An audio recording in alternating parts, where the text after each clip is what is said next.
I think Mario Draghi is going to be very cautious because, as you know, the Deutsche Bundesbank, the Germans basically want him to cut back or eliminate the bond buying.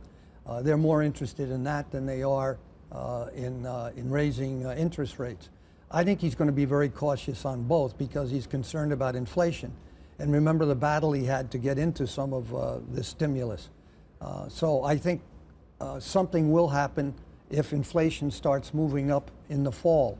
But otherwise, I think he's going to be very cautious. And of course, he's concerned still about the banking situation. You have the case of Banco Popular, which I think was handled very well, but he's very concerned particularly about what's going on in the Italian banking situation.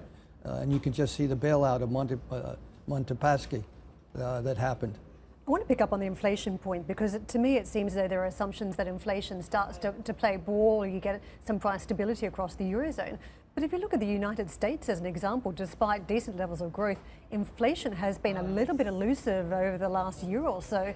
Why do you think the European picture will be any different, or will they be in the same situation as the US, where Mario Draghi's seeing growth, but inflation is just not picking up? Well, I think for a couple of reasons. One of them is the price of energy, oil and gas, because every time it gets up to $50, if you want to use a dollar figure, be it West Texas or Brent, something happens vis-a-vis supply or demand and it drops down again. And that's playing havoc with getting inflation up. And this is a problem in the United States. And also the question of demand in the sense of the consumer spending. So I think that's why Mario is going to be very, very cautious, because he's seen problems with the ECB in the past where they've been too fast to jump on inflation.